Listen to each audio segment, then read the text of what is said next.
পশ্চিম বর্ধমান জেলার আসানসোল পুরনিগমের ৬৭ নং ওয়ার্ডের কুলটি থানার বরাকরের লখিয়াবাদে তৃণমূল কংগ্রেসের প্রাক্তন বড় চেয়ারম্যান বেবি বাউরির বাড়ির পেছন থেকে রক্তাক্ত এক যুবকের মৃতদেহ উদ্ধার করা হয়। মঙ্গলবার সকালে এই ঘটনার কথা জানাজানি হওয়ার পরে কোটা এলাকায় চাঞ্চল্য ছড়িয়ে পড়ে।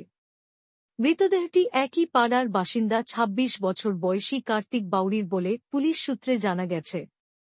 আরও জানা গেছে, কার্তিক মাত্র ৬ মাস আগে ১ কোটি টাকার লটারি জিতেছিলেন। কার্তিকের স্ত্রী বর্তমানে গর্ভবতী।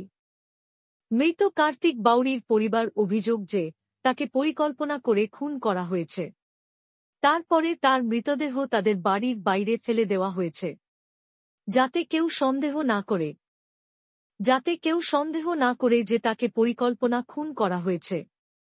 কার্তিকের পরিবারের এই অভিযোগ অস্বীকার করে বেবি বাউরি বলেন, কার্তিকের পরিবার মিথ্যা বলছে, তাকে ফাঁসানোর চেষ্টা করছে। চুরি করার উদ্দেশ্যে কার্তিক গভীর রাতে মুখে স্কার্ফ বেঁধে আমার বাড়িতে ঢুকেছিল। পরিবারের দাবি, কার্তিক চুরি করতে আসেনি। কয়েকদিন আগে সে ১ কোটি টাকার লটারি জিতেছিল। তাহলে কেন তার আর্থিক সমস্যা হবে? সে কেন কারোর বাড়ি থেকে চুরি করতে যাবে? সে নিজের বাড়িও বানাচ্ছিল। অভিযোগ ও পাল্টা দাবিতে কার্তিকের মৃত্যুতে রহস্য দানা বেঁধেছে।